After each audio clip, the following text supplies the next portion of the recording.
আসসালামু আলাইকুম ওরহমতুল্লাহি ওবারাকাতু। Welcome to our homeo aid চ্যানেলের পক্ষে আমি ডাক্তার AFM মানিক আপনাদেরকে জানাচ্ছি অনেক অনেক শুভেচ্ছা ও অভিনন্দন।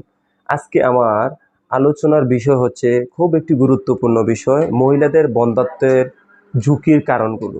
মহিলাদের বন্ধ্যাত্বের কি কি ঝুঁকির কারণে মহিলারা বন্ধ্যাত্ব হচ্ছে না, এই কারণগুলো সম্পর্কে আমরা আলোচনা করব।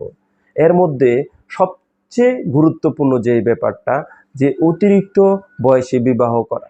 অনেক মহিলা রয়েছে যারা মনে করে যে আমি প্রতিষ্ঠিত হয়ে চাকরি করে পড়াশোনা শেষ করে গ্র্যাজুয়েশন কমপ্লিট করে আমি বিয়ে করব। তখন দেখা যাচ্ছে যে কি তার অনেক বয়স হয়ে যাচ্ছে, যার কারণে সে বন্ধ্যাত্ব হয়ে যাচ্ছে অথবা বাচ্চা নিতে পারতেছে না, সেজন্য অতিরিক্ত টেনশন করতেছে। সেই জন্য আমরা অতিরিক্ত বয়সে বিবাহ না করি, যার কারণে আমাদের বন্ধ্যাত্বের কারণ হতে পারে। যারা এখনো আমার এই চ্যানেলটি সাবস্ক্রাইব করেনি, দয়া করে অবশ্যই সাবস্ক্রাইব করে নিন এবং পাশে থাকা বেল আইকনটি প্রেস করে রাখুন, যাতে নতুন ভিডিও আসা মাত্রই আপনার নিকট নোটিফিকেশন পৌঁছে যায়।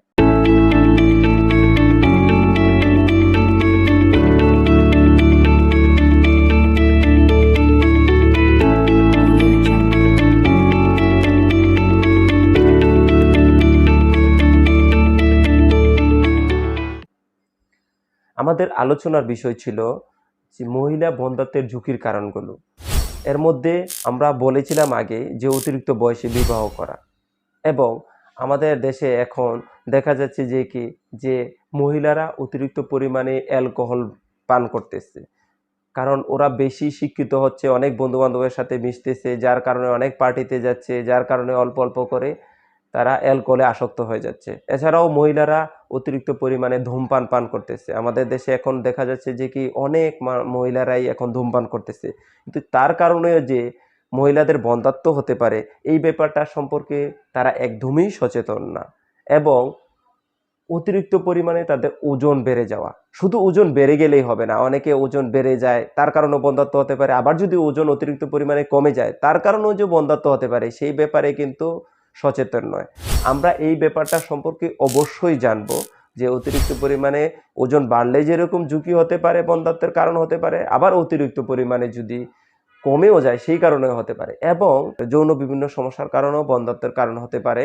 যেমন অতিরিক্ত পরিমাণে হস্তমিথন করা, হ্যাঁ, বিভিন্ন পদ্ধতির মাধ্যমে তাদের সেক্সুয়াল চাহিদা করা, যেমন অনেকে এখন দেখা যাচ্ছে যে কি ফোর্সের মাধ্যমে বা পানির মাধ্যমেও, অনেকে থেরাপির মাধ্যমেও সেক্স করে, এগুলোর কারণেও কিন্তু বন্ধ্যাত্ব হতে পারে। সেই জন্য বন্ধ্যাত্বর ঝুঁকি থেকে বাঁচার জন্য এই সমস্যাগুলো আমরা যদি সমাধান করি তাহলে আমরা বন্ধ্যাত্ব থেকে বাঁচব। তবে এর জন্য খুব গুরুত্বপূর্ণ একটি পদ্ধতি রয়েছে, যার মাধ্যমে আপনি চিকিৎসা নিলে খুব দ্রুতই আপনি আরোগ্য হতে পারেন। তার জন্য আপনি হোমিওপ্যাথিক চিকিৎসা নিতে পারেন। একজন ভালো রেজিস্টারকৃত হোমিওপ্যাথিক ডাক্তারের পরামর্শ নিন, যিনি একক এবং সূক্ষ্ম একটি মাত্র মেডিসিন ব্যবহার করে এবং আপনাকে পথ্য, খাবারের নিয়ম এগুলো বলে দিবে। তাহলে আপনি পরিপূর্ণভাবে এই সমস্যা থেকে মুক্তি পেতে পারেন। এছাড়াও বন্ধ্যাত্বের চিকিৎসা শর্ত রয়েছে যেগুলো বন্ধ্যাত্বের কারণ হতে পারে। যেমন জরায়ুতে ফাইব্রয়েড যদি হয়ে থাকে, অকালে ডিম্বাশয় ব্যর্থতা যদি হয়ে থাকে, অস্ত্রোপচার যদি হয়ে থাকে, যদি আপনার জরায়ুতে যদি সিস্ট বা পলিপস হয়ে থাকে বা প্রদাহ হয়ে থাকে বা ইনফেকশন হয়ে থাকে, এগুলোর কারণেও কিন্তু আপনার বন্ধ্যাত্বের ঝুঁকি বা কারণ হয়ে থাকে হতে পারে। বন্ধুরা, যদি আমার এই ভিডিওটি ভালো লেগে থাকে লাইক, কমেন্ট, শেয়ার করে অন্যদের দেখার সুযোগ করে দেবেন। পাশে থাকবেন, ভালো থাকবেন, সুস্থ থাকবেন, হোমিও এইডের সাথে থাকবেন। আসসালামু আলাইকুম ওয়া রাহমাতুল্লাহি ওয়া বারাকাতুহু।